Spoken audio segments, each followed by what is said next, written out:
Good morning everyone. तो बेटा last class के अंदर हम लोगों ने बोरॉन के कंपाउंड्स खत्म किए थे, बराबर है। डाइबोरेन की स्ट्रक्चर और उसकी की सारी प्रॉपर्टीज, उन सब चीजों के बारे में पढ़ लिया था। तो अब हमारे पास बोरॉन फैमिली के अंदर लास्ट पार्ट बचा है, वो है कंपाउंड्स ऑफ एल्यूमिनियम। याद करो, मैंने ओवरव्यू के अंदर भी बताया था कंपाउंड्स ऑफ एल्यूमिनियम के अंदर हमको बेसिकली केवल दो कंपाउंड्स बने हैं। कौन कौन से? Aluminium chloride and Elms. ठीक है, एल्यूमिनियम क्लोराइड का फॉर्मूला क्या होता है? AlCl3। और एलम्स जो होते हैं तुम्हारे, उनके बारे में हम लोग कोऑर्डिनेशन कंपाउंड के अंदर भी ऑलरेडी पढ़ चुके हैं। सबसे पहले स्टार्ट करते हैं कंपाउंड्स ऑफ एल्यूमिनियम के साथ। Compounds of aluminium. एल्यूमिनियम के अंदर तुम्हारे पास ऐसे तो बहुत सारे कंपाउंड है, लेकिन हमको केवल एक मेन कंपाउंड पढ़ना है। वो कौन सा है? Aluminium chloride. Aluminium chloride formula क्या होता है? AlCl3। ठीक है, सबसे पहले पढ़ते हैं इसके method of preparation. Method of preparation, कैसे AlCl3 को प्रिपेयर किया जाता है। तो बेटा इसके वैसे हमारे पास 2 से 3 अलग अलग मेथड्स हैं। हम लोग AlCl3 को एल्यूमिनियम से भी ऑब्टेन कर सकते हैं, एल्यूमिना से भी ऑब्टेन कर सकते हैं। एल्यूमिना का फॉर्मूला याद होगा, मेटलर्जी के अंदर हम लोगों ने पढ़ा था। फॉर्मूला क्या होता है? Al2O3। और हम लोग एल्यूमिनियम को तुम्हारे एल्यूमिनियम हाइड्रोक्साइड AlOH, इससे भी ऑब्टेन कर सकते हैं। कैसे ऑब्टेन करेंगे? सबसे पहले हम लोग इसका जो रिएक्शन है वो किसके साथ करवाते हैं? डाइल्यूट HCl के साथ। तो उससे हमारे को एल्यूमिनियम क्लोराइड साथ में हाइड्रोजन गैस रिलीज होता है। AlCl3 कैसे बनेगा? हमको कैसे पता चलेगा कि तुम्हारा AlCl3 ही बनेगा? तो बेटा अगर तुमको रिएक्टिविटी सीरीज याद हो तो एल्यूमिनियम जो है वो हाइड्रोजन के ऊपर आता है, और कोई भी एलिमेंट जो हाइड्रोजन के ऊपर आता है, जब उसका हम रिएक्शन करवाते हैं डाइल्यूट HCl के साथ, तो साथ में उसका सॉल्ट बनता है और हाइड्रोजन गैस रिलीज होता है, बराबर है। तो सबसे पहले जो मेथड ऑफ प्रिपरेशन में है वो क्या लिख लो कि तुम्हारे पास aluminium AlCl3 can be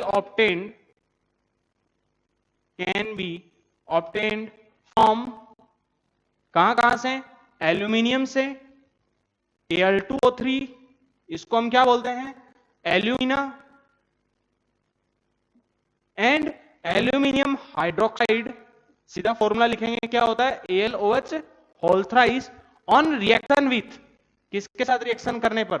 on reaction with dilute HCl, it form their salt। और salt जो बनेगा वो कौन सा बनेगा? AlCl3 along with H2 gas. ठीक है, रिएक्शन किस हिसाब से लिखोगे? बेटा एल्यूमिनियम है हमारे पास, ठीक है, इसका हम रिएक्शन करवाते हैं किसके साथ? डाइल्यूट HCl के साथ। क्या एल्यूमिनियम है हमारे पास, उसका हमने रिएक्शन करवाया डाइल्यूट HCl के साथ। अब हाइड्रोजन के ऊपर में आता है एल्यूमिनियम, अभी बताया मैंने तुम्हारे पास रिएक्टिविटी सीरीज में। तो एल्यूमिनियम का क्या बनेगा? सॉल्ट बनेगा और हाइड्रोजन गैस रिलीज होगी। तो तुम्हारे पास जो सॉल्ट बनेगा वो क्या बनेगा? AlCl3 साथ में हाइड्रोजन H2। रिएक्शन को बैलेंस करना चाहो तो बैलेंस भी कर सकते हो, बैलेंस करने की हालांकि कोई जरूरत नहीं है। ठीक है, यहां पर 3 एल्यूमिनियम है, ये 3।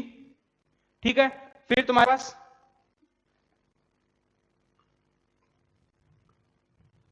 ये हो गया तुम्हारा रिएक्शन बैलेंस हो गया। अब तुम्हारे पास मैंने लिखा यहां पर एल्यूमिनियम, देन सेकंड है तुम्हारे पास एल्यूमिना। एल्यूमिना से हम लोग AlCl3 को कैसे ऑब्टेन करते हैं? बेटा Al2O3, इसका भी हम रिएक्शन करवाएंगे किसके साथ? फिर से डाइल्यूट HCl के साथ। तो एल्यूमिनियम यहां पर +3 ऑक्सीडेशन स्टेट में है, Cl-1 में, तो उसका क्या बनेगा? सॉल्ट बनेगा AlCl3। साथ में तुम्हारे पास यहां पर हाइड्रोजन और ऑक्सीजन आपस में कंबाइन होकर के क्या बनाएंगे बेटा? H2O। ठीक है, तो Al2O3 plus HCl, dilute HCl। ये कैसा HCl है? डाइल्यूट। ठीक है, उसका रिएक्शन करवाएंगे तो क्या बनेगा? फिर से AlCl3 या फिर H2O। थर्ड जो है तुम्हारे पास एल्यूमिनियम हाइड्रोक्साइड। एल्यूमिनियम हाइड्रोक्साइड से हम लोग कैसे ऑब्टेन करते हैं डाइल्यूट HCl के साथ रिएक्शन करके AlCl3 को। तो फिर से देखो तुम्हारे पास पैटर्न वही है, एल्यूमिनियम 3+ है, Cl-1 है, इसका सोल्ट बनेगा AlCl3 साथ में H2O। रिएक्शन को बैलेंस करना हो तो रिएक्शन बैलेंस भी कर सकते हो। यहां पर 2 एल्यूमिनियम है, इधर में ये लीजिए 2 एल्यूमिनियम, फिर 6 क्लोरीन, ये 6 क्लोरीन, H2O तुम्हारे पास ये लीजिए 3H2O। ठीक है, ये हो गया रिएक्शन बैलेंस्ड। देन अगर इधर लास्ट रिएक्शन को अगर बैलेंस करना है तो तुम्हारे पास यहां पर क्या है, एल्यूमिनियम +3, यहां पर भी क्या है, एल्यूमिनियम +3, क्लोरीन इधर में 3, इधर में 1, ये लगा दिया मैंने 3। देन अब तुम्हारे पास ऑक्सीजन को बैलेंस करते हैं, इधर में ऑक्सीजन 3, इधर में 1 है, तो ये लो हाइड्रोजन क्या हो गया, अपने आप बैलेंस हो गया। ठीक है, तो ये था तुम्हारे पास पहला, डाइल्यूट HCl के साथ हम लोग रिएक्शन करके AlCl3 को ऑब्टेन करते हैं। और यहां से हमको जो AlCl3 मिलता है, क्या यहां से हमको जो AlCl3 मिलता है, देखो यहां पर तुम्हारा Al2O3 और AlOH होल 5, ये जो AlCl3 मिलता है इसके साथ में वाटर मिल रहा है। मतलब यहां पर हमको जो एल्यूमिनियम क्लोराइड मिलेगा वो कैसा एल्यूमिनियम क्लोराइड मिलेगा, हाइड्रेटेड एल्यूमिनियम क्लोराइड मिलेगा। क्या, तो यहां से जो तुम्हारे पास है द सॉल्यूशन, ये जो हमारे को यहां से AlCl3 का जो सॉल्यूशन ऑब्टेन होगा, इस सॉल्यूशन को हम क्या करते हैं, सबसे पहले फिल्टर करते हैं, देन इसको हम क्रिस्टलाइज करवाते हैं। क्या करते हैं, सबसे पहले उसको फिल्टर करते हैं, देन उसको हम क्रिस्टलाइज करवाते हैं, और जो हमको फिर जो क्रिस्टल्स मिलते हैं वो किसके मिलते हैं, AlCl3.6H2O के। तो यहां से लिख लो, the solution is filtered, solution को हम लोग क्या करते हैं, फिल्टर्ड एंड क्रिस्टलाइज्ड, उसके क्रिस्टल्स बनाते हैं, and crystallized, then crystals of AlCl3.6H2O are obtained, crystals of AlCl3.6H2O are obtained। तो क्या किया हमने यहां पर, जो तुम्हारे पास सबसे पहले यहां पे AlCl3 जो ऑब्टेन हुआ वो क्या है, हाइड्रेटेड फॉर्म में, तो हमने उसको क्या किया, सॉल्यूशन को सबसे पहले फिल्टर किया, देन उसको क्रिस्टलाइज किया, और क्रिस्टलाइज करने पर हमको किसके क्रिस्टल्स मिलते हैं, AlCl3.6H2O। तो यहां से जो AlCl3 मिला वो किस फॉर्म में मिला है, हाइड्रेटेड फॉर्म के अंदर। ये जो हमारे पास एल्यूमिनियम क्लोराइड है वो कैसा है, ये तुम्हारे पास हाइड्रेटेड फॉर्म है। ठीक है, चलिए फटाफट नोट करो इसको।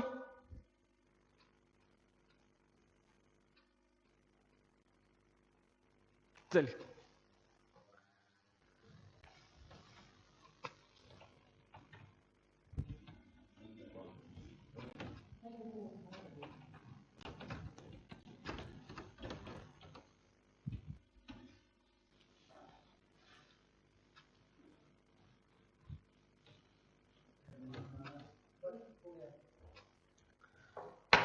तो अभी हमने देखा कि जो हमको एल्यूमिनियम मिला वो किस फॉर्म में मिला, हाइड्रेटेड फॉर्म के अंदर, AlCl3.6H2O।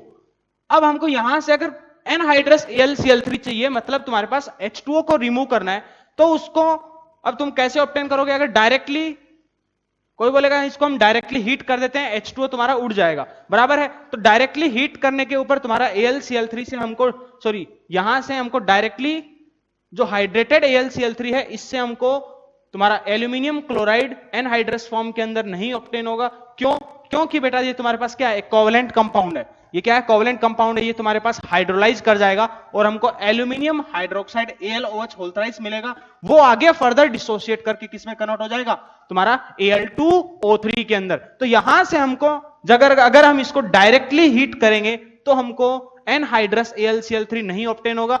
यहां अगर हम इसको डायरेक्टली हिट करते हैं तो क्या ऑब्टेन होगा बेटा, अगर हम चाहेंगे कि AlCl3 साथ में H2O मिल जाए तो हमको ये ऑब्टेन नहीं होगा। हमको ऑब्टेन क्या होगा, हमको मिलेगा Al2O3 साथ में तुम्हारे HCl, साथ में किसकी फ्यूम्स देखने को मिलेंगी? HCl की फ्यूम्स देखने को मिलेंगी। लेकिन हमारा जो मकसद था वो क्या था? AlCl3 को एनहाइड्रस फॉर्म के अंदर ऑब्टेन करना। तो AlCl3 को हम एनहाइड्रस फॉर्म के अंदर कैसे ऑब्टेन करते हैं, देखिए उसके लिए हमको क्या करना पड़ेगा। तो यहां पर हीट करने पे हमको ये प्रोडक्ट मिला। अब अगर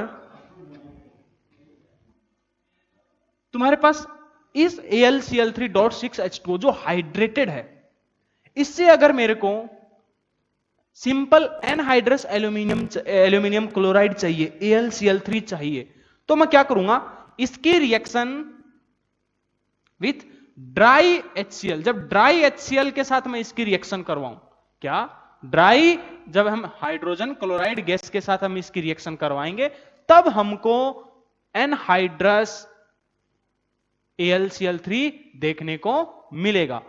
क्या है, देखो सिमिलरली जैसे ये तुम्हारे पास रिएक्शन है, ऐसे ही हमको आयरन के साथ, आयरन का जो क्लोराइड होता है वो क्या होता है? FeCl3 होता है। सेम टू सेम रिएक्शन हमको उसके साथ भी देखने को मिलती है। मैग्नीशियम का जो क्लोराइड है MgCl2, मैग्नीशियम का क्लोराइड MgCl2 होता है, उसके साथ भी हमको सिमिलर रिएक्शन देखने को मिलती है। मतलब जैसे कि FeCl3.6H2O, वो भी क्या होता है? हाइड्रेटेड फॉर्म में होता है। MgCl2.6H2O, वो भी क्या होता है? हाइड्रेटेड फॉर्म में होता है। तो ये जो तुम्हारे पास जैसे एल्यूमिनियम है, similarly for iron and magnesium, इनके लिए भी हम लोग इनको डायरेक्टली हीट करके उनके रेस्पेक्टिव एनहाइड्रस क्लोराइड को ऑब्टेन नहीं कर सकते। उसके लिए हम लोग क्या यूज करते हैं? ड्राई HCl का यूज करते हैं। और ड्राई HCl का जब हम यूज करेंगे तो यहां पर हमको क्या मिलेगा? Anhydrous AlCl3। ठीक है, तो ये तो तुम्हारे पास सबसे पहले जो हमारे पहला जो प्रिपरेशन था उसके अंदर हमने देखा। तो अभी तक हमने क्या देखा?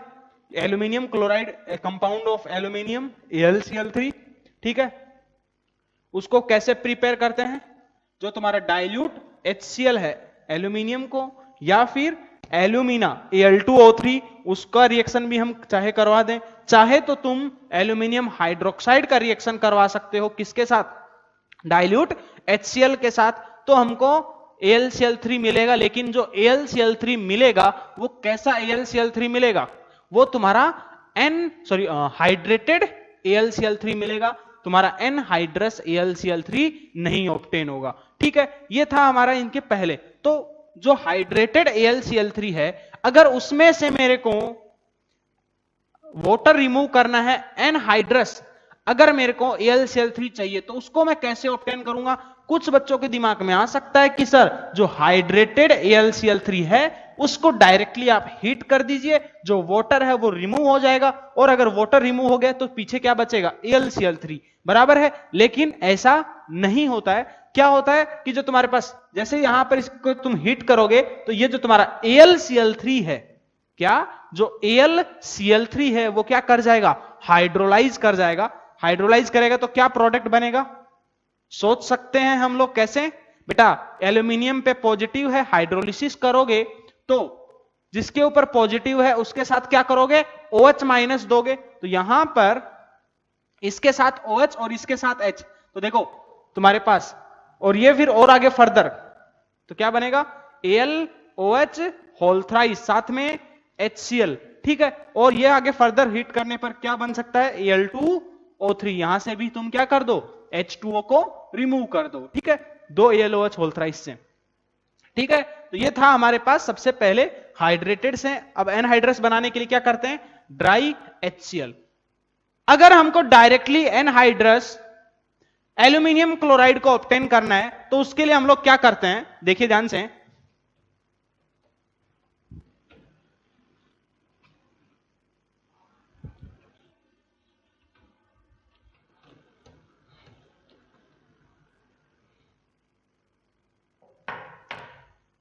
देखिए अब सेकंड जो प्रिपरेशन है उसके अंदर वो क्या है? For anhydrous AlCl3। अगर हमको एनहाइड्रस AlCl3 ऑब्टेन करना है तो उसको हम कैसे ऑब्टेन करेंगे? देखिए उसके लिए अगर हम एल्यूमिनियम का रिएक्शन डायरेक्टली करवा दें किसके साथ, क्लोरीन के साथ, Cl2 के साथ, क्लोरीन Cl2 गैस होता है, एल्यूमिनियम का अगर हम रिएक्शन करवा दें किसके साथ, Cl2 के साथ, तो हमको डायरेक्टली जो AlCl3 ऑब्टेन होगा वो कैसा AlCl3 ऑब्टेन होगा, anhydrous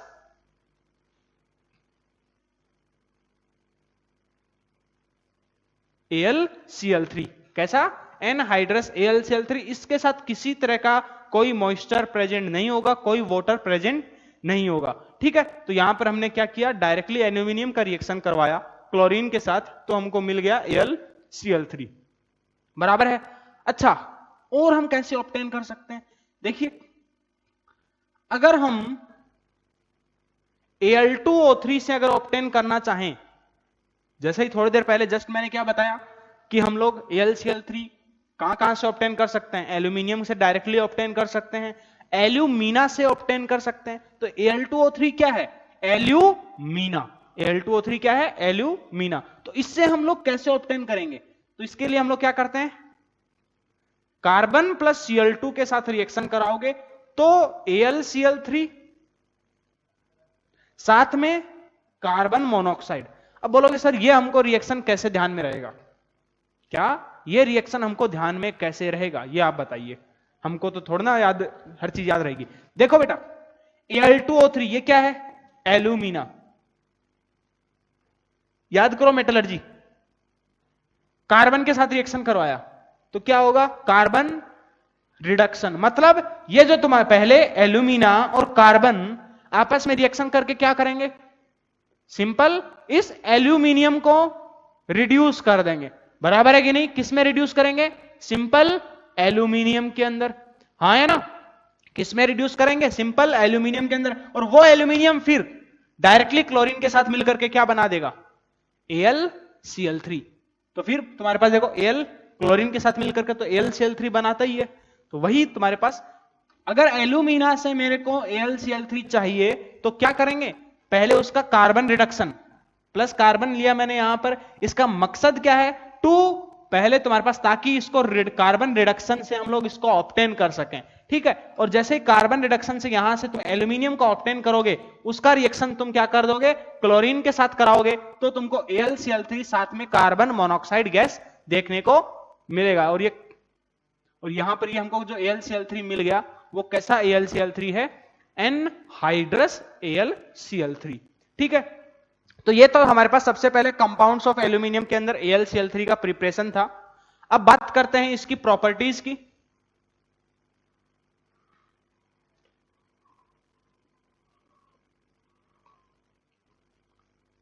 properties of AlCl3, properties of AlCl3। तो सबसे पहला प्रॉपर्टी क्या है, ये तुम्हारे पास एक कलरलेस क्रिस्टलाइन सॉलिड होता है, क्या इसका कोई कलर नहीं होता। सबसे पहला तुम्हारे पास क्या है, it is an colourless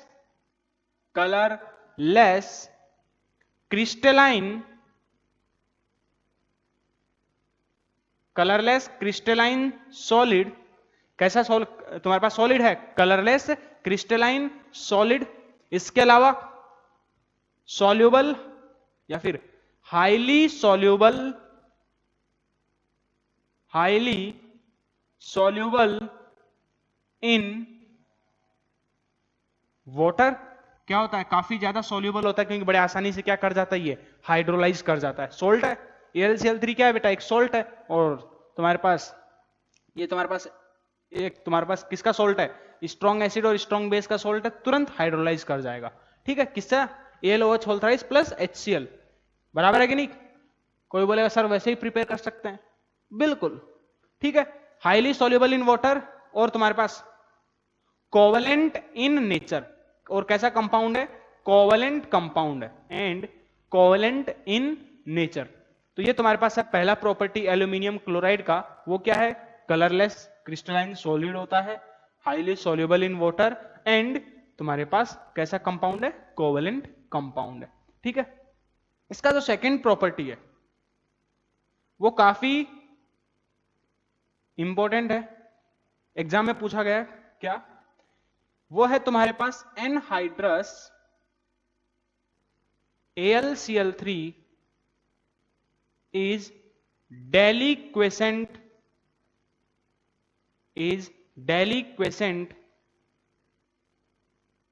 in nature। अब ये जो डेलिक्वेसेंट है इसका मतलब क्या है, ये भी ध्यान से सुनना। देखो क्या लिखा है मैंने, anhydrous AlCl3 is deliquescent in nature. बेटा डेलिक्वेसेंट का मतलब क्या है? डेलिक्वेसेंट का मतलब है अपने आप गलने वाला। समझ में आया कि नहीं? जैसे तुम एयर एटमॉस्फेयर में उसको छोड़ दोगे, क्या तो तुम्हारा जैसे तुम उसको एटमॉस्फेयर में छोड़ दोगे तो वो क्या करेगा, अपने आप धीरे धीरे गलना शुरू कर देगा। क्यों गलने लग जाता है? क्योंकि ये क्या करता है, मॉइस्चर को एब्जॉर्ब करता है। क्या करता है? मॉइस्चर को एब्जॉर्ब करता है। तो डेलिक्वेशन का मतलब तुम चाहो तो ऐसे लिख सकते हो,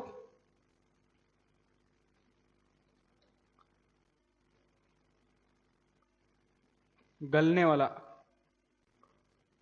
ठीक है, जो भी है तुम्हारा अपने खुद के वर्ड में भी लिखना चाहो तो लिख सकते हो। मतलब क्या है मैं ये बता देता हूं फिर से। डेलिक्वेसेंट का मतलब क्या है कि ये तुम्हारे पास मॉइस्चर को, जो भी मॉइस्चर प्रेजेंट होगा बराबर, उसको क्या करेगा, एब्जॉर्ब कर लेगा और धीरे धीरे खुद गलने लग जाएगा। ठीक है, तो इसके ऊपर एक जेईई में पहले क्वेश्चन आ चुका है। कैसे आया है क्वेश्चन, चलिए उसके बारे में लिखिए। देखिए जैसे इसके ऊपर मैं ये तुमको क्वेश्चन दे दूं,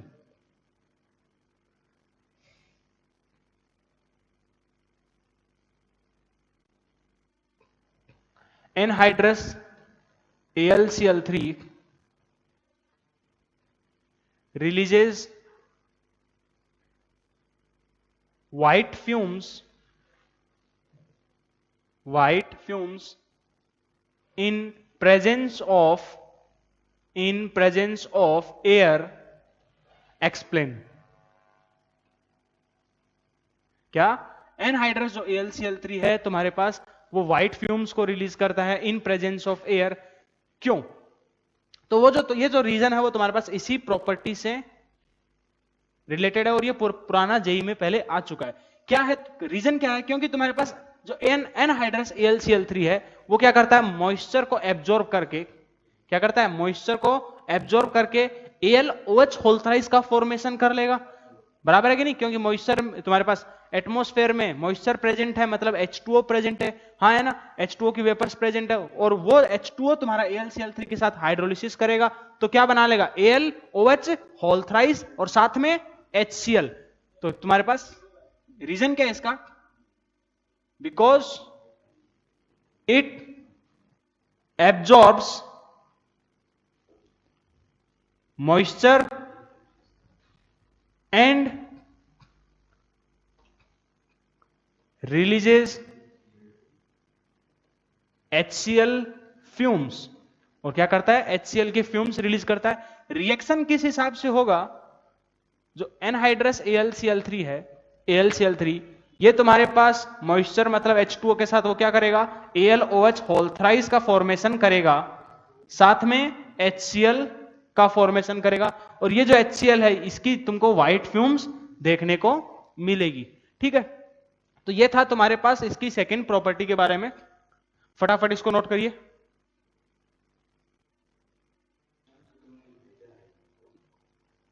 ठीक है, लिख लिया सबने?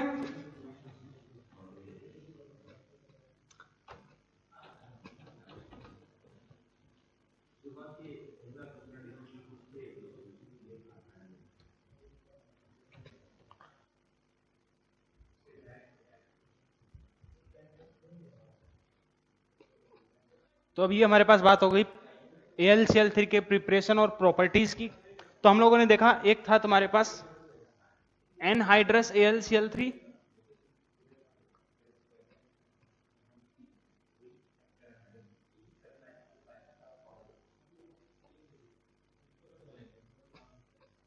और दूसरा हमारे पास क्या था, hydrated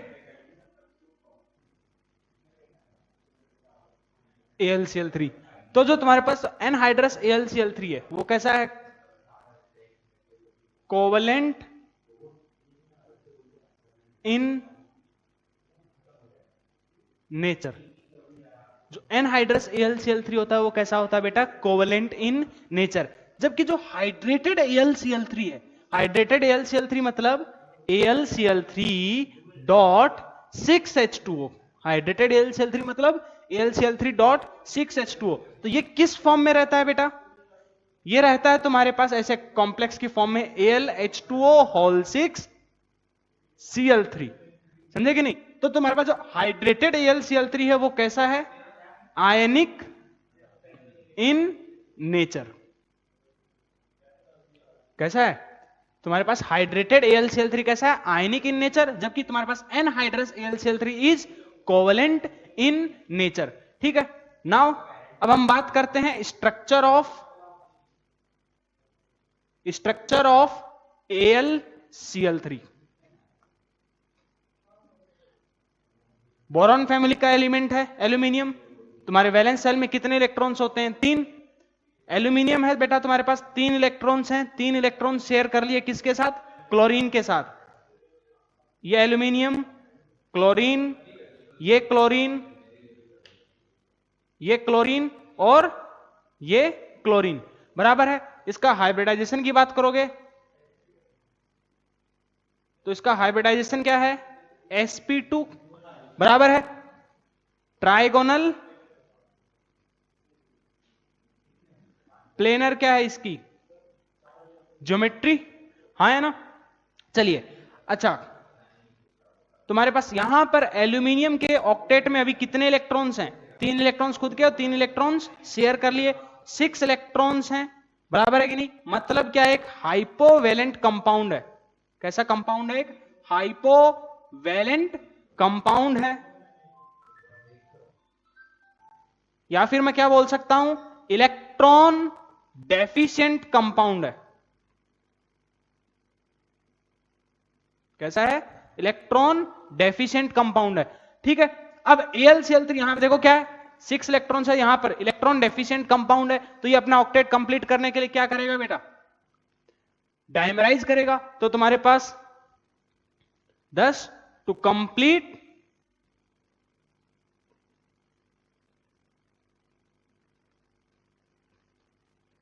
their octet it dimerises. क्या करेगा? ये डायमराइज करेगा। डायमराइज कैसे करेगा? देखो 2AlCl3, इसके बारे में ऑलरेडी हम लोग पढ़ चुके हैं केमिकल बॉन्डिंग में। क्या 2 AlCl3 मिलकर के किसका फॉर्मेशन करते हैं? Al2Cl6 का। कैसे बनाते हैं?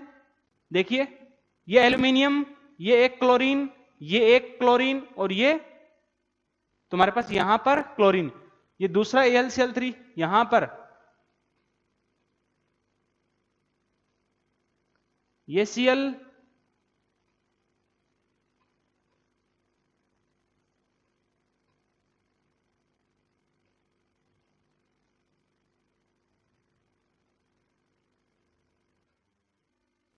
एल्यूमिनियम के पास क्या है? वैकेंट ऑर्बिटल प्रेजेंट है। क्लोरीन के पास क्या है बेटा? सराउंडिंग एटम, इसके पास lone pair of electron. Chlorine क्या करेगा? अपना लॉन पेयर ऑफ इलेक्ट्रॉन इसके वैकेंट ऑर्बिटल में डोनेट करेगा यहां से, और यहां से भी ये क्लोरीन अपने लॉन पेयर ऑफ इलेक्ट्रॉन्स इसके वैकेंट ऑर्बिटल में डोनेट करेगा। तो ये जो बॉन्ड बना, ये कैसा बॉन्ड बना? ब्रिज बॉन्ड का फॉर्मेशन हुआ। और ये कितने सेंटर, कितने इलेक्ट्रॉन बॉन्ड है? देखिए 3 सेंटर के बीच में 2 इलेक्ट्रॉन यहां पर और 2 इलेक्ट्रॉन यहां पर। तो ये कितने सेंटर, कितने इलेक्ट्रॉन बॉन्ड है? 3 सेंटर 4 इलेक्ट्रॉन बॉन्ड, बराबर है कि नहीं? ये तुम्हारे पास दोनों क्लोरीन कैसे हैं? Bridge chlorine. ये चारों क्लोरीन कैसे हैं? टर्मिनल क्लोरीन, बराबर है। ऑलरेडी इसके बारे में हम लोग पढ़ चुके हैं। यहां पर ये जो बॉन्ड एंगल होता है वो होता है 79 डिग्री। याद करो, मैंने डाइबोरेन में 79 लिख दिया था गलती से, वहां पर होता है 97 और यहां पर एक्चुअल में 79 डिग्री ही होता है। ठीक है। अब Al2Cl6 की और बात करें, यहां पर ये जो एल्यूमिनियम है इसका हाइब्रिडाइजेशन क्या है? sp3। इस वाले एल्यूमिनियम का हाइब्रिडाइजेशन क्या है? sp3। 4 बॉन्ड है, बराबर है कि नहीं? ठीक है। फिर प्लेनर है कि non planar? Non planar structure है। यहां पर इसके बारे में मैं ज्यादा नहीं एक्सप्लेन करूंगा क्योंकि हमें ऑलरेडी इनके बारे में बहुत बार बता चुका हूं केमिकल बॉन्डिंग में। Then maximum number of atoms in a plane, maximum number of atoms in a plane वो कितने हैं? 6 एटम्स होंगे तुम्हारे मैक्सिमम जो एक प्लेन के अंदर होंगे। अगर ये क्लोरीन वो बाहर की तरफ है तो ये वाला क्लोरीन अंदर की तरफ, तो ये तुम्हारे पास 6 एटम्स क्या होंगे? मैक्सिमम वो एटम्स हैं जो एक प्लेन के अंदर होंगे, बराबर है कि नहीं? तो तुम्हारे पास ये था स्ट्रक्चर ऑफ AlCl3 के बारे में। तो AlCl3 कैसा कंपाउंड है? तुम्हारे पास एक हाइपोवैलेंट कंपाउंड है, इलेक्ट्रॉन डेफिशिएंट कंपाउंड है। AlCl3 के पास तुम्हारा वैकेंट ऑर्बिटल प्रेजेंट है। इसका मतलब ये किसकी तरह काम कर सकता है? किसकी तरह काम कर सकता है? एज ए लेविस एसिड की तरह भी बिहेव कर सकता है। क्यों? क्योंकि इसके पास क्या है? वैकेंट ऑर्बिटल्स प्रेजेंट है। ठीक है, चलिए, तो ये था हमारे पास AlCl3 के बारे में फुल इन डिटेल। अब हम लोग बात करते हैं एल्यूमिनियम के जो दूसरे कंपाउंड्स हैं जिनको हम बोलते हैं एलम्स। तो इसको फटाफट नोट करिए जल्दी से, फटाफट 5 सेकंड में।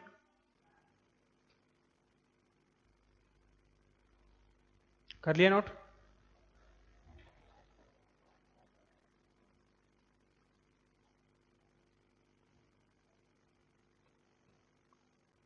हो गया नोट?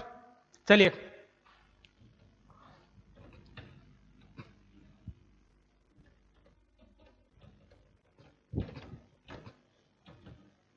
नाउ अब हम लोग बात करते हैं एल्यूमिनियम के जो दूसरे कंपाउंड्स होते हैं जिनको हम बोलते हैं एलम्स। एलम्स के बारे में हम लोगों ने ऑलरेडी एस ब्लॉक के अंदर भी कुछ कुछ आइडिया लिया था। एलम्स क्या होते हैं, हाँ है ना, बताया था मैंने कि जो एल्कली मेटल्स होते हैं वो एल्कली मेटल्स में जो सोडियम है, बराबर है। तो तुम याद करो, अमीना कब्र से बोली फिलहाल कोई गा कर निकाले, तो वहां पर मैंने बताया था Na+, पोटेशियम, रुबिडियम, ये क्या करते हैं? एलम्स का फॉर्मेशन करते हैं। और जो नीचे में आया था फिलहाल, तो एल्यूमिनियम जो है वो भी क्या था? वहां पर उसका भी एलम्स का फॉर्मेशन करते हैं। तो सबसे पहले बात करते हैं इनके एलम्स की। सबसे पहले तो एलम्स क्या होते हैं उसके बारे में। तो बेटा ये चीज हम लोगों ने कोऑर्डिनेशन कंपाउंड के अंदर भी पढ़ी है, पोटास एलम वगैरह, थोड़ा बहुत शायद नाम जानते हो। तो एलम्स क्या होते हैं? These are double salts. ये क्या होते हैं? डबल सोल्ट्स होते हैं। डबल सोल्ट्स मतलब तुम्हारे पास दो सिंपल सोल्ट्स से मिलकर के जो तुम्हारे पास सोल्ट्स बनते हैं उनको हम लोगों ने बोला है डबल सोल्ट्स, जो तुम्हारे जैसे ही उनको जब एक्वस सॉल्यूशन में डिसोल्व करते हो तो तुरंत अपने आयंस के अंदर डिसोशिएट कर जाते हैं, बराबर है कि नहीं? क्योंकि ये कोऑर्डिनेशन कंपाउंड ऑलरेडी हम लोग पढ़ चुके हैं। तो ये क्या है? These are double salts. और इनका जो जनरल फॉर्मूला है, जो एलम्स हैं उनका जो जनरल फॉर्मूला होता है वो क्या होता है बेटा? क्या इनका जो जनरल फॉर्मूला है वो क्या होता है? M2SO4 dot M-2SO4 whole thrice dot 24H2O। क्या? M2SO4 dot M2-SO4 whole thrice dot 24H2O। ये क्या होता है? एलम्स का जनरल फॉर्मूला होता है। यहां पर जो M है, क्या जो M है वो किस चीज को रिप्रेजेंट करता है? Monovalent cation. वो किस चीज को रिप्रेजेंट करता है बेटा? Monovalent cation. जबकि जो M- होता है वो किस चीज को रिप्रेजेंट करता है? ट्राईवैलेंट। किस चीज को? ट्राईवैलेंट कैटायन, बराबर है कि नहीं? अब ये जो मोनोवैलेंट कैटायन है ये कौन कौन हो सकते हैं?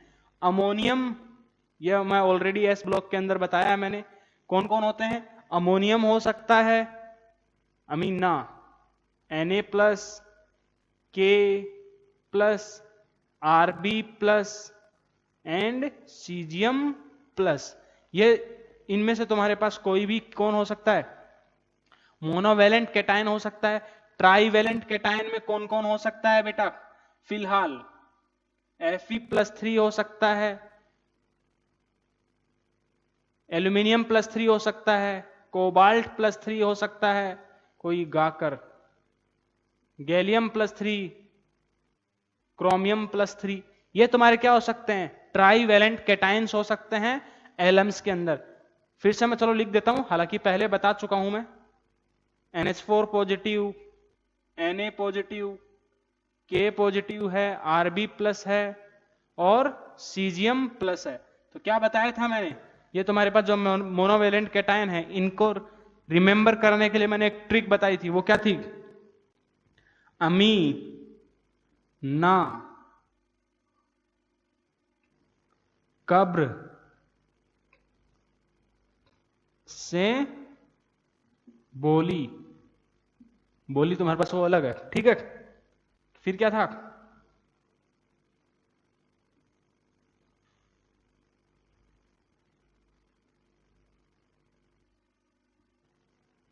गैलियम+3 और क्रोमियम+3।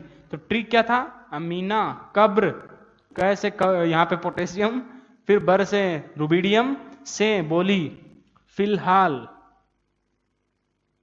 फिलहाल कोई, कोई से कोबाल्ट, हिंदी बहुत गंदा है,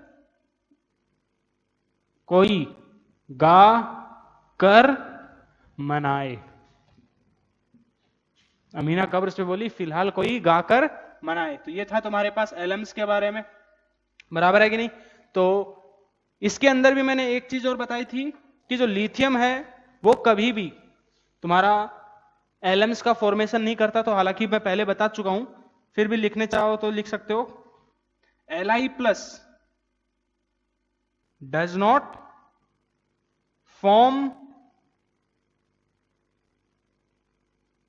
एलम्स। Li+ जो है वो क्या नहीं करता, तुम्हारे एलम्स का फॉर्मेशन नहीं करता है, ठीक है।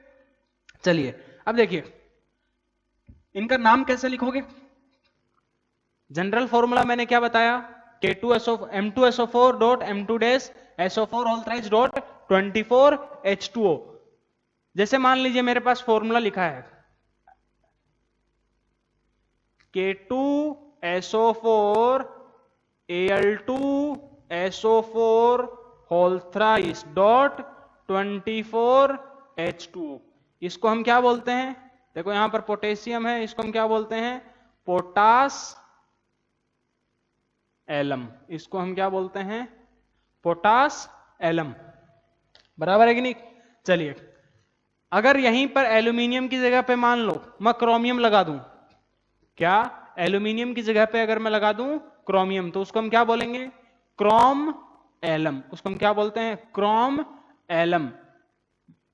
तो क्रोम एलम का फॉर्मूला क्या लिखोगे, K2SO4 dot A, sorry aluminium की जगह कौन, इस बार मैं लिख देता हूं क्रोमियम, तो Cr2SO4 whole thrice dot 24H2O। तो इसको हम क्या बोलेंगे बेटा, क्रोम एलम। ऐसे ही अगर आयरन एलम का फॉर्मूला लिखना है, तो आयरन एलम के अंदर क्या होता है, यहां पर पोटेशियम की जगह पे भी कौन होता है, अमोनियम होता है, थोड़ा सा ध्यान में रखना, पोटेशियम की जगह पे क्या होता है, अमोनियम। तो NH4 whole twice SO4 dot, iron है, आयरन किस में है, Fe+3 में है, यह भी ध्यान में रखना। क्योंकि अगर तुमको यह बात पता होगी, कई बार होता है कि तुमको पूछ लेगा कि बताओ इसके अंदर कंपाउंड में उस एलिमेंट का ऑक्सीडेशन स्टेट क्या है, तो तुम डायरेक्टली बता सकते हो। ये तो बस यहां पर कैटायन जो होते हैं वो कौन कौन होते हैं, मोनोवेलेंट और ट्राईवेलेंट, ये जनरल है। जितने भी एलम्स हैं उनमें कौन से तुम्हारे कैटायंस होते हैं, मोनोवेलेंट कैटायन और ट्राईवेलेंट कैटायंस होते हैं। तो फॉर्मूला क्या लिखोगे, Fe2SO4 whole thrice dot 24H2O, ठीक है। तो ये है हमारे पास बेसिक इंफॉर्मेशन एलम्स के बारे में। चलिए फटाफट इसको नोट करिए, इसके बाद और आगे बात करते हैं।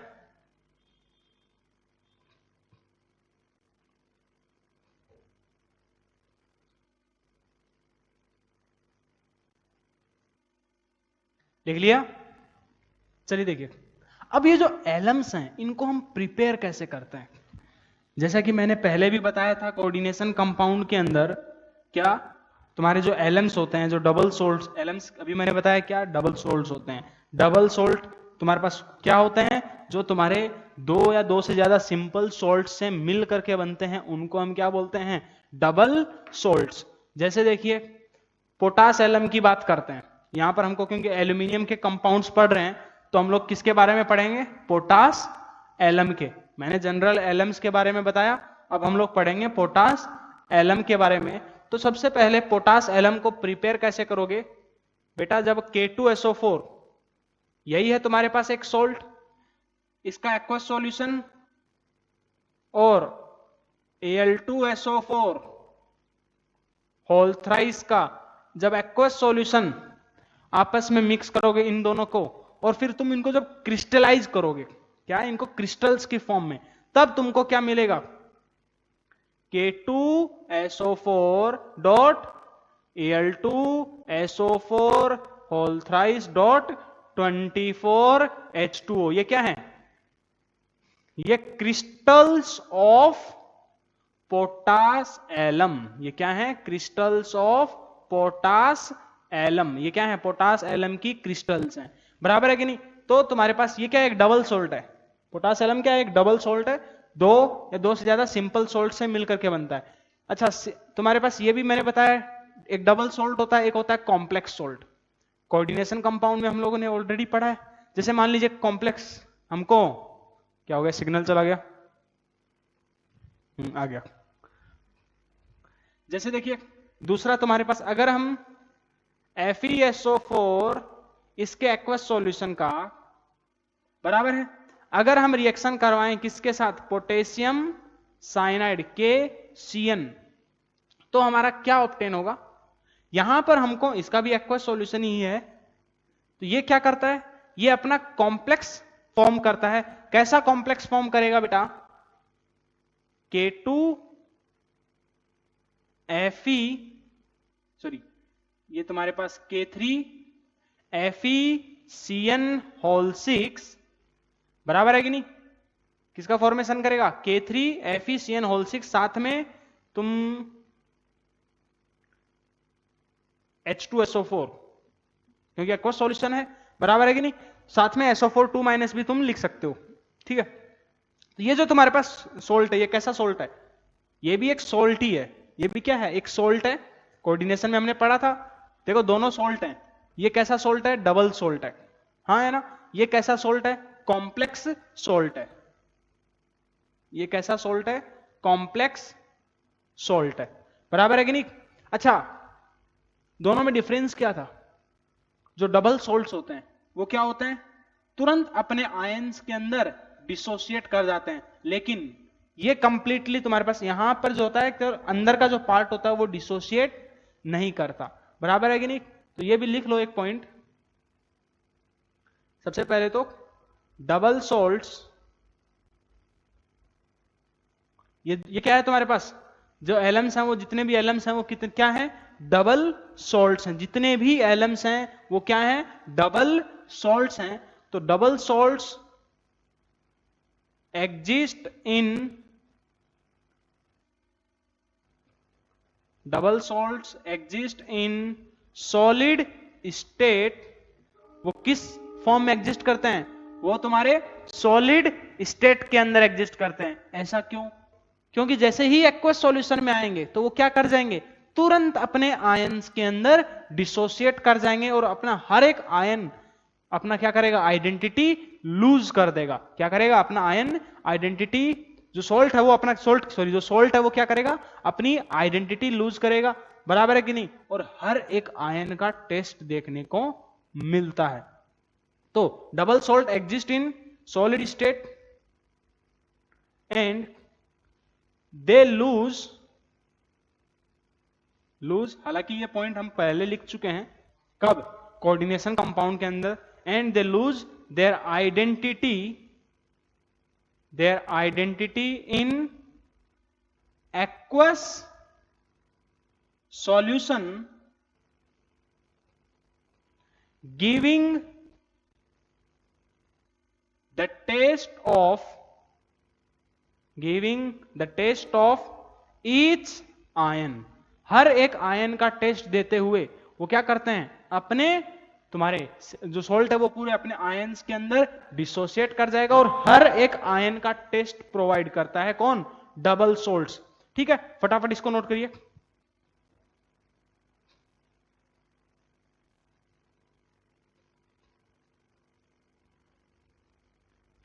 लिख लिया?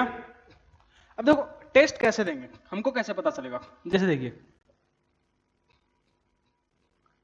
मतलब क्या होगा कि तुम्हारे पास जैसे ये K4 आएगा, Fe+2 में यहां पर K4, जैसे देखिए ये तुम्हारे पास अगर हम बात करेंगे टेस्ट की तो क्या होगा, जो K2SO4 है पोटास एलम, यही है potash alum, K2SO4 dot Al2SO4 whole thrice dot 24H2O, ये क्या है, पोटास एलम।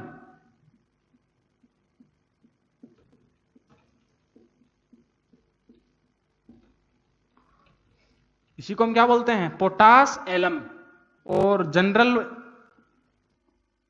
इसी को हम लोग बोलते हैं फिटकरी, शायद नाम सुना होगा पहले, क्या बोलते, यही होता है तुम्हारे पास फिटकरी, शायद कभी नाम सुना होगा। तो जब हम इसको डिसोल्व करेंगे वाटर में तो क्या करेगा, ये अपने आयंस में टूटेगा। कैसे टूटेगा, जब आयंस में टूटेगा तो पोटेशियम के कितने आयंस रिलीज करेगा, 2 पोटेशियम के आयन रिलीज करेगा, एल्यूमिनियम के आयन भी रिलीज करेगा, 2 एल्यूमिनियम के आयन रिलीज करेगा, साथ में सल्फेट कितने हैं यहां पर, 3 और 1 4, तो 4SO4 2- बराबर है कि नहीं। तो ये किस किस का टेस्ट देगा, डबल सोल्ट जो है उसको आयनाइज करने पर हमको किस किस के आयन मिल रहे हैं, पोटेशियम के आयन मिल रहे हैं, एल्यूमिनियम +3 के आयन्स मिल रहे हैं और SO4 2- के आयन मिल रहे हैं। मतलब वो तुम्हारे पास इन तीनों के टेस्ट प्रोवाइड करेगा, बराबर है कि नहीं, कौन, K2SO4 on dissolving in water.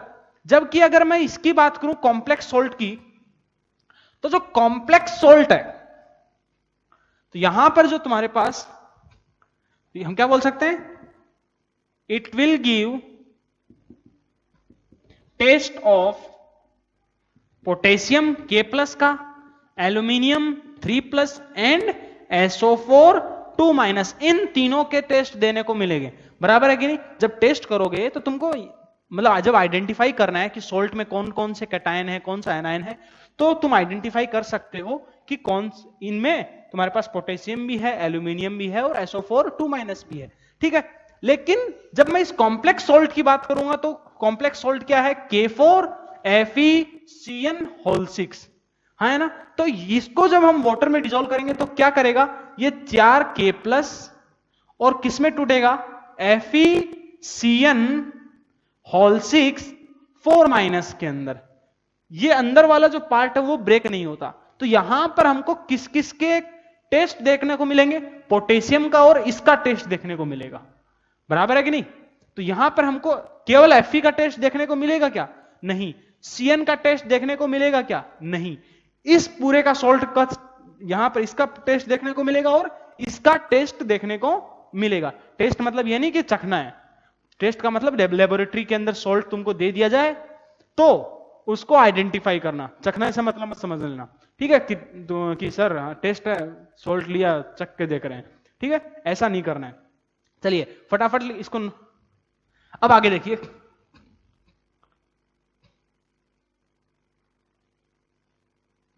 I hope ये चीज समझ में आ गया होगा।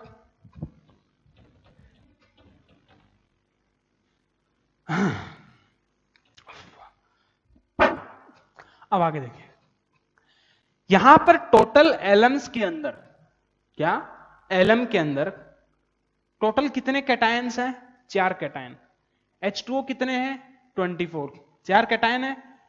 देखो 2 पोटेशियम के, 2 मोनोवेलेंट हैं और 2 ट्राईवेलेंट कैटायंस है। टोटल कितने कैटायंस हैं, 4 कैटायन है। तो जो एलम्स होते हैं उनके अंदर हर जो कैटायन होता है वो कितने H2O मॉलिक्यूल्स से सराउंडेड होता है, 6 H2O मॉलिक्यूल से सराउंडेड होता है, ठीक है ना, ये चीज ध्यान में रखना। तो ये पॉइंट लिख लेना। in alums each cation is surrounded by 6 H2O molecules. क्या होता है? 6 H2O molecules से सराउंडेड होता है. तो ये रीजन भी होता है कि लिथियम जो है वो तुम्हारा एलम्स क्यों नहीं बनाता, क्योंकि वो अपने चारों तरफ 6 H2O मॉलिक्यूल्स को हैंडल नहीं कर पाता. बराबर है कि नहीं? तो यही रीजन है कि जो लिथियम है वो तुम्हारा एलम्स का फॉर्मेशन क्यों नहीं करता. ठीक है, तो ये भी फटाफट नेक्स्ट पॉइंट लिख लो. एक काम करता हूं, मैं डिक्टेट कर देता हूं. नेक्स्ट पॉइंट लिख लो. देखो, Li plus is too small. Li plus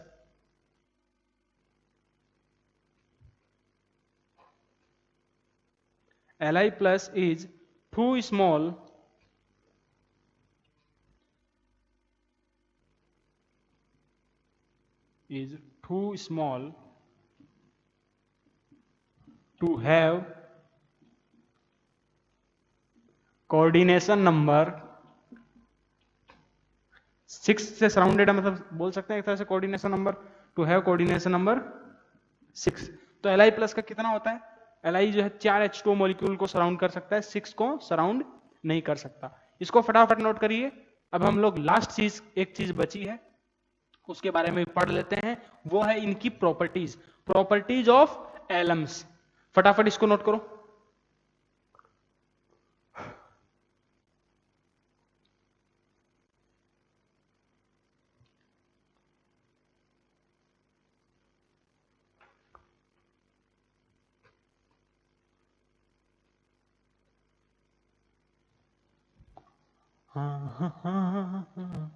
रब्बा मेरे रब्बा, रब्बा मेरे रब्बा. चलिए, तो बोरॉन फैमिली तो खत्म होने पर आ गया. आज की क्लास में खत्म हो ही जाएगा, 10 मिनट का बस बचा है. चलिए, अब हम बात कर लेते हैं properties of potash alum. Properties of potash alum, क्योंकि हमको उसी के बारे में पढ़ना है. एल्यूमिनियम के कंपाउंड पढ़ रहे थे बेटा, तो तुम्हारे पास सबसे पहला प्रॉपर्टी क्या होता है?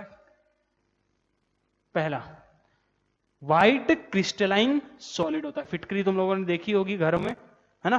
तो ये कैसा होता है? व्हाइट क्रिस्टलाइन सॉलिड होता है और हाईली सॉल्युबल इन वाटर. तो पहला पॉइंट लिख लो, it is white crystalline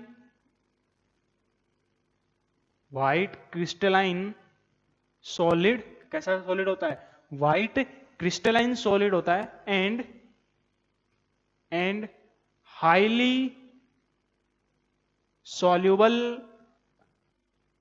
in water. Reason क्या है बेटा? सॉल्ट है. जैसे ही वाटर में डालते हो तो तुरंत अपने आयंस में टूट जाता है. बराबर है कि नहीं? क्योंकि डबल सॉल्ट है और डबल सॉल्ट्स की ये प्रॉपर्टी होता है. तो ये तुम्हारे पास क्या है? Highly soluble in water. हर एक आयन अपने जो पूरा सॉलिड होता है वो किसमें? अपने आयंस के अंदर टूट जाता है और हर एक आयन H2O मॉलिक्यूल से सराउंड हो जाता है, इसलिए highly soluble in water. Second point लिखो, ऑन हीटिंग. दूसरा पॉइंट क्या है कि जब हम इसको हीट करते हैं तो क्या करते हैं? जैसे ही हम इसको हीट करेंगे, सोचिए फिटकरी को हम हीट कर रहे हैं, तो उसके साथ में क्या प्रेजेंट है? वाटर ऑफ क्रिस्टलाइजेशन प्रेजेंट है, H2O प्रेजेंट है. तो जो तुम्हारे पास H2O है वो क्या करेगा? रिमूव होगा, वो तुम्हारे पास उड़ जाएगा. और जैसे ही H2O उड़ता है तो तुम्हारे पास ये क्या करता है? फूल जाता है, स्वेल कर जाता है. कौन? फिटकरी जो है तुम्हारे पास. जब हम उसको हीट करते हैं तो तुम्हारे पास H2O क्या होता है? रिमूव होता है और उसकी वजह से तुम्हारा ये क्या कर जाता है? उसमें वैकेंट स्पेस जनरेट हो गया, ये क्या कर जाता है? फूल जाता है. समझ में आया कि नहीं? तो ये स्वेल कर जाता है. तो ये भी लिख लो. Next point, on heating it undergoes dehydration. बोल सकते हैं डिहाइड्रेशन. डिहाइड्रेशन मतलब H2O निकलना. समझे कि नहीं? On heating it undergoes dehydration and swells up. और फूल जाता है एंड स्वेल्स अप। ये इसका सेकेंड प्रॉपर्टी है। थर्ड प्रॉपर्टी की बात करें, तुम्हारे पास ये क्या है, एक सोल्ट है, डबल सोल्ट है।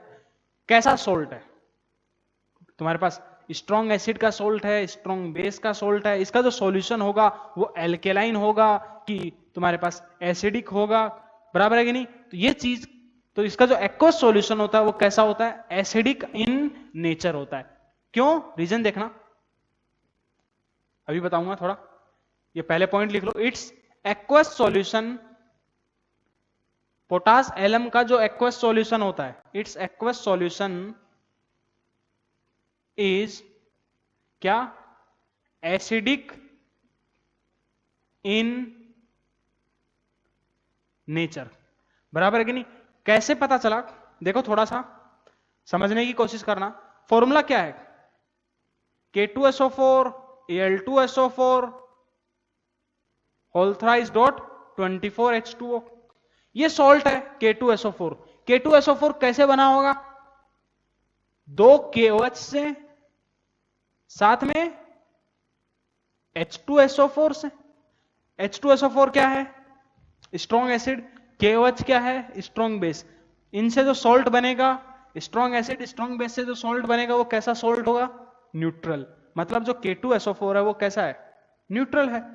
Al2SO4 होल थ्राइस की बात करें, Al2SO4 होल थ्राइस कैसे बना होगा, aluminium AlOH whole thrice,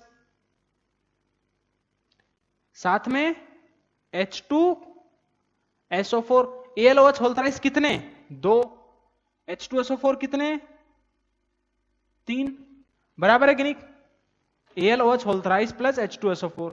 AlOH whole thrice ये क्या है, वीक बेस, ये क्या है, स्ट्रॉन्ग एसिड। तो वीक AlOH होल थ्राइस क्या है, वीक बेस, ये क्या है, स्ट्रॉन्ग, ये क्या है, वीक बेस, ये क्या है, H2SO4 स्ट्रॉन्ग एसिड। अब week base plus strong acid, तो याद करो 10th 9th 10th के अंदर आया था acid base and salt, HSC board का ना 9th और 10th में आया था। तो उसमें भी पढ़ा होगा तुम लोगों ने, क्या कि तुम्हारे पास weak base plus strong acid, उनसे सॉल्ट बनेगा। तो जो सॉल्ट का नेचर होगा वो कैसा होगा, जो स्ट्रॉन्ग है उसके हिसाब से। यहां पर दोनों स्ट्रॉन्ग थे तो जो नेचर आया सॉल्ट का वो कैसा नेचर आया, न्यूट्रल। अगर दोनों एसिड भी बेस, अगर जो सॉल्ट है वो एसिड और बेस दोनों के दोनों अगर स्ट्रॉन्ग है तो उनसे जो सॉल्ट बनेगा वो कैसा सॉल्ट होगा, न्यूट्रल सॉल्ट। कैसा सॉल्ट होगा, न्यूट्रल सॉल्ट। अगर salt week base plus strong acid से मिलकर के बना, उससे जो सॉल्ट होगा वो कैसा सॉल्ट बनेगा, एसिडिक सॉल्ट। मान लो अगर ये तुम्हारा बेस जो है वो होता है स्ट्रॉन्ग बेस और एसिड होता है वीक, तो जो सॉल्ट बनता वो कैसा बनता, एक बेसिक सॉल्ट। कैसा सॉल्ट बनता, एक बेसिक सॉल्ट। ठीक है, तो यही रीजन है कि तुम्हारा जो पोटास एलम है उसका जो एक्वस सॉल्यूशन होता है वो कैसा होता है, एसिडिक इन नेचर। ठीक है, चलिए ये इसकी कुछ प्रॉपर्टीज के बारे में बात थी। Uses of potash alum, last इस चैप्टर का, बोरॉन फैमिली का लास्ट अब हमारे पास है। पोटास एलम का फिटकरी का हम लोग कहां कहां यूज करते हैं, तो घर में देखा होगा कि कई बार पापा जब सेव करते हैं तो कहीं पे कट लग जाता है, तो उसके लिए एक जो, या फिर नाई की दुकान पे देखा होगा कि वो एक पत्थर जैसा रख के चलते हैं, है ना, उसको ऐसे फेस पे लगाते हैं तो उससे बड़ा जलन होता है ना। वो तुम्हारे पास होता है फिटकरी, वो होता है पोटास एलम, वही होता है पोटास एलम।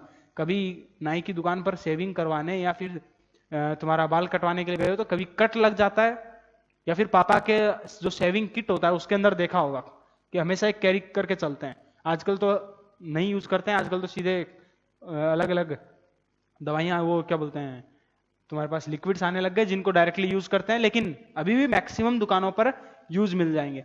तो वो उसका काम क्या होता है, वो तुम्हारे पास जो यहां से जो हमारा ब्लीडिंग होता है, अगर कट लग जाता है तो जो ब्लीडिंग होता है उसको रोकने के लिए काम में आता है। क्या, तुम्हारे पास ब्लीडिंग को रोकने के लिए पोटास एलम का हम यूज करते हैं। उससे होता क्या है कि वो तुम्हारे पास, अब देखो यहां पर क्या है, पोटेशियम है, अब देखो एल्यूमिनियम है, यहां पर क्या है, जो पोटास एलम है उसके अंदर कौन है, एल्यूमिनियम, बराबर है, एल्यूमिनियम +3।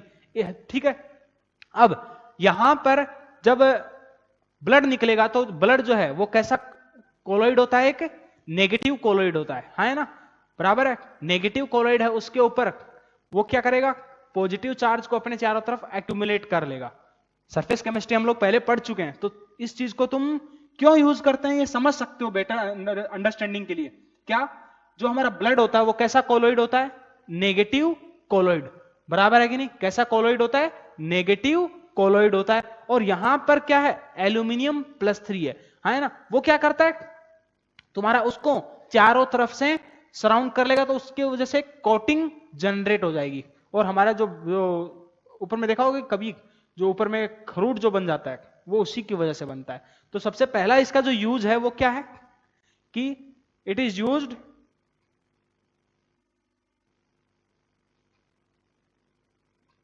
To stop bleeding. अगर कहीं कट लग जाए तो तुम्हारे पास कट लग जाए तो उसके ऊपर हम लोग इसको यूज करते हैं। दूसरा यूज क्या है, दूसरा यूज है बेटा तुम्हारे पास ये वाटर को प्योरीफाई करने के लिए यूज होता है। इट इज यूज्ड, नेक्स्ट है तुम्हारे पास, it is used for purification of water. कैसे यूज करते हैं, कभी सुना होगा पुराने जमाने में, तुम लोग तो खैर नए जमाने के लोग हो, पुराने जमाने में कि आजकल तो एक्वागार्ड होते हैं, है ना, जो तुम्हारे पास कैंट के, हेमा मालिनी सब कुछ सब ऐड करते हैं, बराबर है कि नहीं। तो आजकल के तो तुम्हारी यूज नहीं करते, लेकिन पुराने जमाने में घड़ों में क्या करते थे, फिटकरी डाल दिए, उससे वो अपने आप पानी को प्योरीफाई करता था।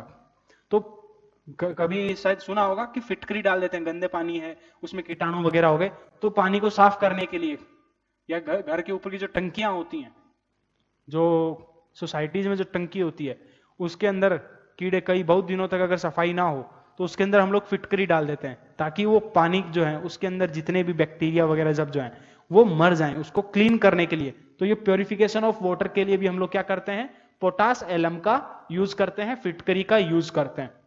तो ये था हमारे पास बोरॉन फैमिली, ठीक है। तो फुल डिटेल हम लोगों ने बोरॉन फैमिली कंप्लीट कर लिया है।